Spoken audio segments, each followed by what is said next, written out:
meetings. I think we know our way around, and I saw Robert come in also, so we're gonna add him to the list. But Brian, I still think we're probably gonna have time for it, so we'll make sure it works out. First up, Mr. Sandlin. Good evening, ladies and gentlemen. My name is Tim Sandlin. I am a resident of Bloomington, long time, 30 year, and a small business owner of Quality Care Tire and Auto on the corner of 9140 Old Cedar Avenue South in Bloomington, on the corner of Old Cedar and Old Shakopee, a corner that this body here has been desperately trying to increase to make it more a much better place to be. The reason I'm in here today is in reference to Bloomington Code Section 21.302.18 D4 and B mobile food unit operation. I have these folks right here have a mobile food truck, and we brought them in to try and maybe help this corner a little bit, just help it.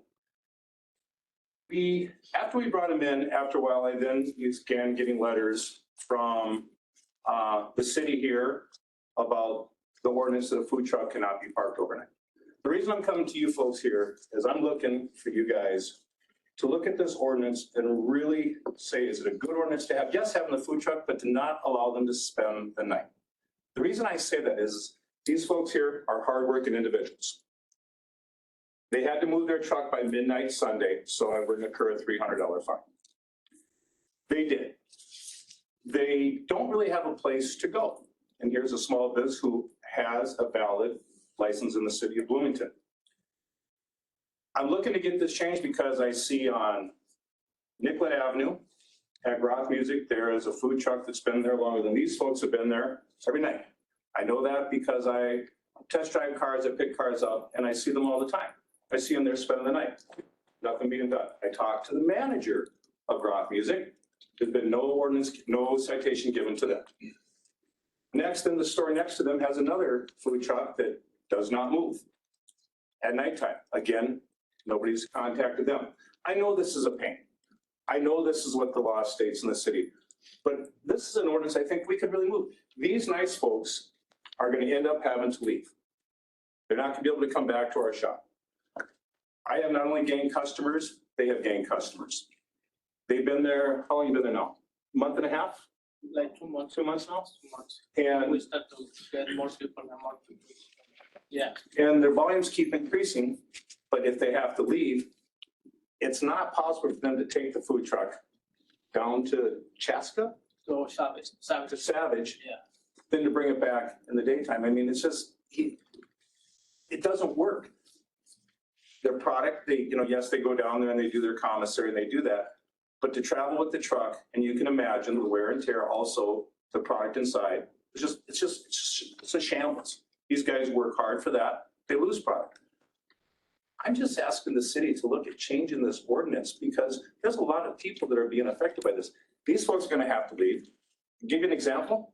I went from a 15 case order a week on pop to a 30 case order a week on pop because of those guys' food truck and the people they bring in. I have increased my sales in the back shop. Oil changes, repairs, I go out help people.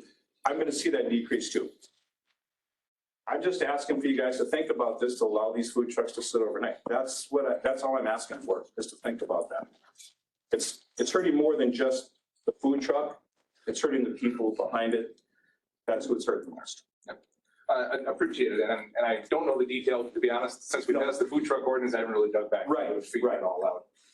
If I recall, the original logic was behind it was because we didn't want to park in neighborhoods overnight. I mean, you wouldn't want your neighbor having a food truck in front of the house for 3 straight nights. I own the property and I own the business. Mm-hmm. Why can't I say what's on my property can be there? It's not a eyesore. No, and especially, and I don't know what the situation is at Growth Music and Right, I'm just stating that those are things that I've seen along with so many other violations. It just seems like this is really becoming an ordinance that just is hurting more than just one person. It's not just hurting me personally.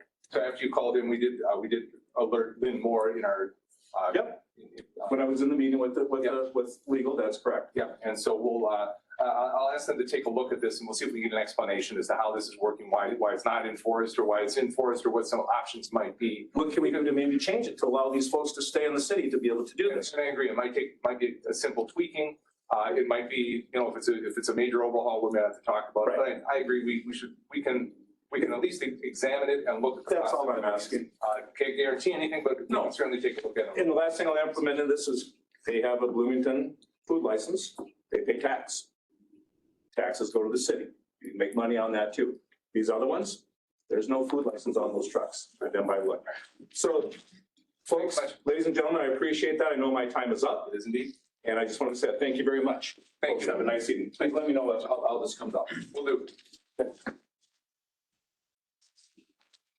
Mr. Tucker.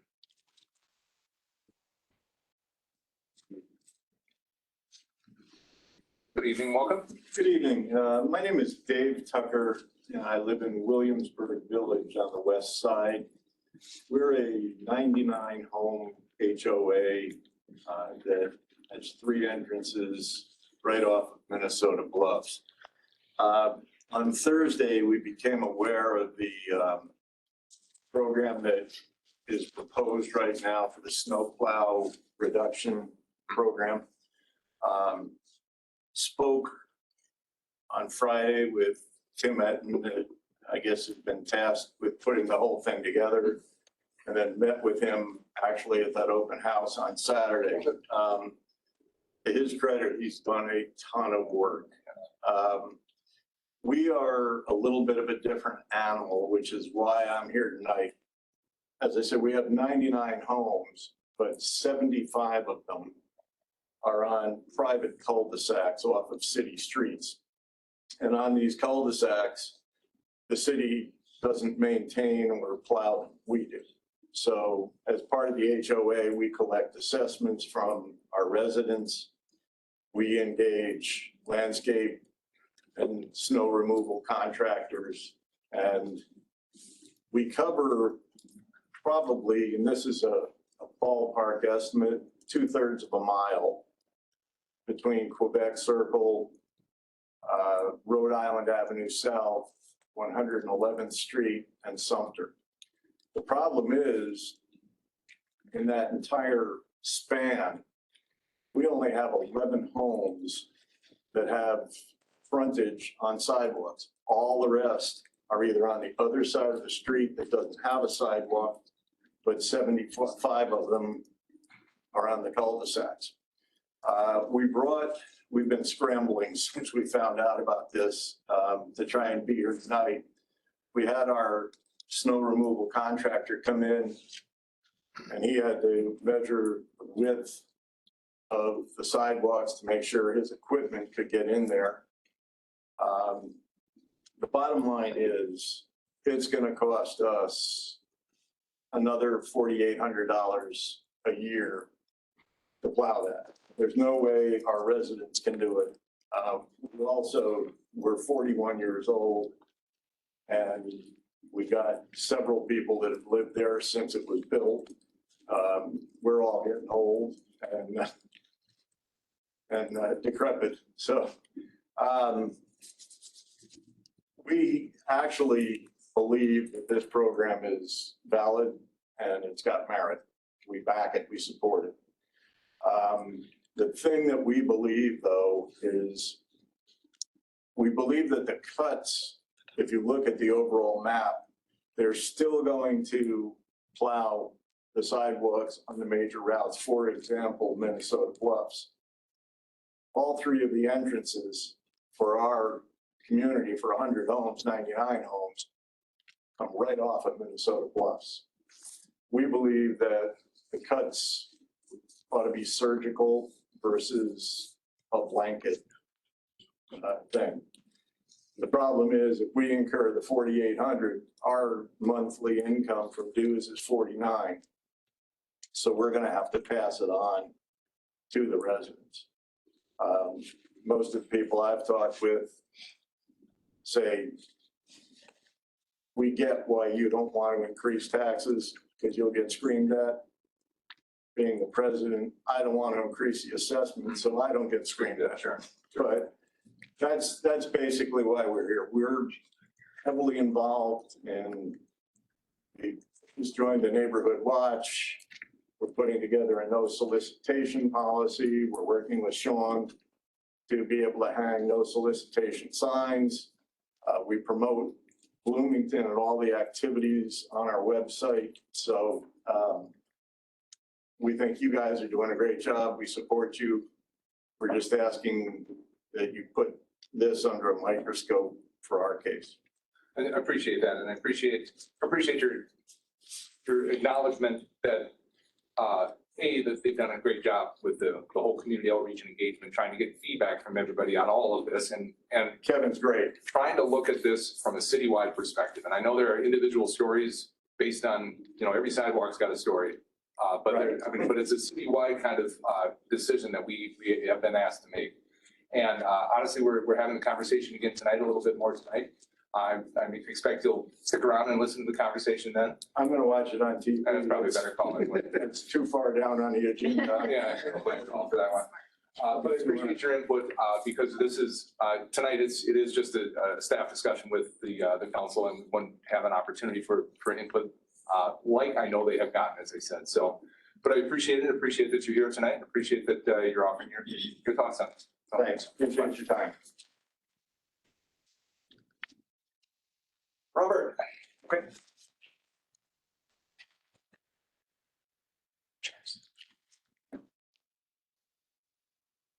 Hello. Good evening. Hello, Mayor, City Council. I'm here with two of my friends. We are, you know me, my name is Robert Coleman. I work at the Valley West Cup for Jerry's Enterprises. I've lived in Bloomington since, I think, 2008, and I've worked at that job since 2022. My name is Sierra Storm. I work at the Unified Cub Food off of Glendale, and I have lived in Bloomington for about 12 years now. My name is Savannah Beto. I work at Nolan's Festival Foods. I have lived here in Bloomington for 17 years. Thanks all for being here tonight. How can we help you? We are here to talk about, to give you a little bit of an update on how it is going with our union negotiations. We are all unionized under United Food and Commercial Workers Local 663. And for some of us, like I work for Jerry's Enterprises, our employees have ratified the employer's final offer for better or for worse. But the fight does continue at these other two stores. At the UNFI store and and then there's one more employer, Hague's Own Cubs, that are in the North Metro. There's a lot of things that we're mainly here to give you an update because there have been a lot of unlawful activities performed by our employers. All three of ours, including, and also the Hague's employers. There has been, the most common things have been interrogation, surveillance, and intimidation by store directors. We're not sure if there's any that have happened in Bloomington at those two stores. All of the things are on the NLRB website, but it's not split out by store, it's split out by county. Do you guys want to talk about what it's been like at the stores that have rejected the contracts? Yeah, I mean, at Festival in particular, this is something that has never happened before. I've been working there since 2015. It's honestly, we know we need better. This has never happened, and people are actually talking about it, and we just support it. Yeah, I would say one of the, at least for UNFI, the biggest ULP we have was like it was a buyout they tried to do with the full timers without bargaining it with the union first. And yeah, that's still ongoing right now. But that was definitely our strongest ULP because they during COVID and stuff hired a lot of full timers. And now they're trying to really cut back on that. And so they broke the law and have been validating our rights to try to get around those kinds of things. Yeah, and the contract fight is one thing, But during the course of the negotiations, they have engaged in a lot of unlawful activities. There have been at least 8 that have in Unify that have been signed, like thumbs up by the board, the Labor Relations Board as having merit. And those are and it has been at Nolan's Festival and at Hague's Cubs as well. And those are we're looking to hold a strike vote over unfair labor practices. Because our contract is expired, a strike is our only recourse for that. We don't have access to arbitration. The NLRB isn't very effective right now. And even then, they can only really hand out like a slap on the wrist. And I would love to have your support. I mean, we didn't get a time. On Friday, there is going to be the first informational picket that we have held at the Hague's Cubs stores. It's in Minnetonka. The time has not been finalized, but it's on Friday. It was originally 1:30 to 2:30. But they weren't sure. Yeah. I'll send you guys an email when that gets finalized, and I'm hoping we can get one at your store soon. And we've had visits from Alice Mann and Julie Green, and at our picket at Lunds and Barley's, we were joined by Lieutenant Governor Peggy Flanagan.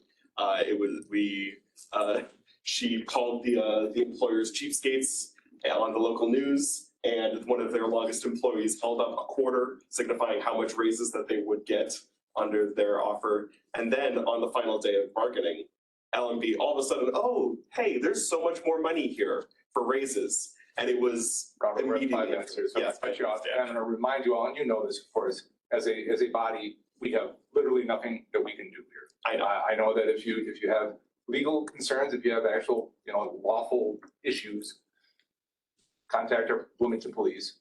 If you want to talk to council members individually about their support, you certainly can. As a governing body of the city of Bloomington, there's really nothing we can do here, but we wish you luck. I do want to, yes, We're over not 5 minutes, Robert. not the city council.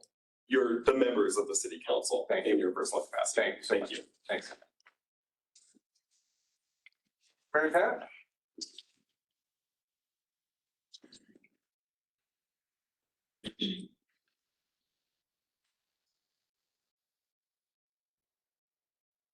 You guys sign in over yonder and let Mary Pat sit on down. We can. She has to say good evening, welcome. Hello, my name is Mary Pat Deering. I have lived in Bloomington for, well, I should say, I bought my house 26 years ago, actually today. So wonderful thing, wonderful. I love living in Bloomington, many great things. However, I was a little late to find out about this snowplow and being responsible for it. So I'm here just to voice my concern as a homeowner who can't even plow her own driveway, much less half a block on the side of her house. So I realize that it's a budget thing, but at the same time, I look at it in the fact that there are not that many houses that have to do their own plowing because they are not by sidewalks, because your sidewalks aren't in front of every house. It's like every other block, so between me and the next one, there are 12 houses that never have to do snow plowing on sidewalks. And I just don't feel that that's fair, because it's not that, your sidewalks are not, what percentage of the city streets actually have sidewalks? So anyway, I'm just hoping that you will take into consideration that there are some elderly people like my neighbor and even myself who have bad days. I pay to have my driveway plowed. And I would just appreciate you revisiting this. Like I said, I came a little late, so I didn't even realize this was up for discussion or open houses, but it will really affect us. You got a lot of seniors that live in Bloomington who have streets that, I don't know how we're gonna do it. Just people, I don't know. As you heard me say earlier, we're talking about this. I know, we're not voting on it tonight, but it's another discussion, and we Yeah. appreciate the input that you're bringing back to us. And our city staff, it's the second time I've heard that you didn't hear about the open houses and all they have done a ton. I saw it like in the paper or one of your briefings, like after it already had happened, and I just, because lots of times you'll send notices or something, Yeah. but never got anything like that. But appreciate the opportunity. I'm glad you had the opportunity to come here and talk to us. Yes. And provide that feedback. We're going to have this conversation. No decisions have been made yet, and Great, we will go from from there. Because I have to do say that sidewalks, even in the summertime, they're not exactly a nice thing to have on the side of your house because there's people going by, dogs going by. I mean, and peeing in your grass. So just saying, it's not really the most wonderful thing, but I love Bloomington. Thank you for the feedback. Brian, we have more than enough time for you. Come on. Thank you. But you still only get 5 minutes, just so we're clear.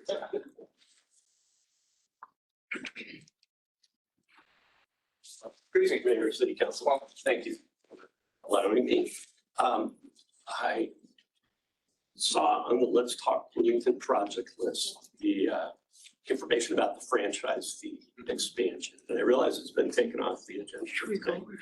I reached out to Sean with an email and also copied the project manager and also Jeff, the city's finance director. And I'd like to kind of just share the thoughts from my email with you, just to kind of get a broader audience for my perspective on what I see happening. Appreciate that. So, okay. So some input on the franchise fee expansion, which was outlined in the recent newsletter. I think the various maps which were included were, for me, a great visual of understanding why I oppose the increase in franchise fees to cover retaining wall maintenance. So the seal coating and overlay maps, they clearly indicate that these are citywide initiatives which impact all Bloomington roadways and neighborhoods. As such, the fees in place seem to be an understandable mechanism for funding the ongoing maintenance and repair of our streets. The costs are shared by all Bloomington residents via the franchise fee arrangement and necessary for work that impacts us all. On the other hand, the map, which indicates retaining walls across the city, shows they are dispersed and very small in scale compared to the citywide roadway projects, impacting fewer neighborhoods and fewer residents. To me, it doesn't seem appropriate that an incremental fee should be added to all residents for work that impacts relatively few areas and is currently managed out of the city budget, out of the general fund.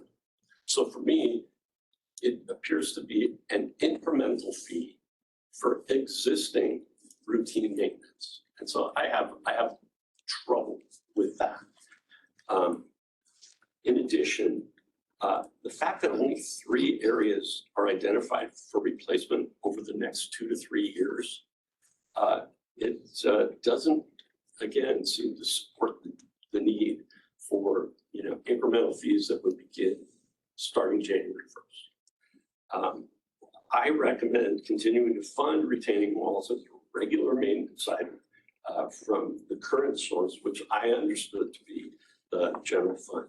And I say that just kind of in view of recent tax increases, other economic pressures on Bloomington residents, and even what I am anticipating to be trickle down expenses that will be hitting maybe not only the city, but just as I had my kids at Penn Lake, or my grandkids, I should say, at Penn Lake Library last Friday, only to hear that children's story time is being cut because of budget constraints. So, and they said it's a trickle down from the state to the county government. So there's pressure, and I just, as an individual, when families incur unexpected expenses, we find a way to fit them in. We don't always have a new revenue source that we can tap into. So that's kind of the gist of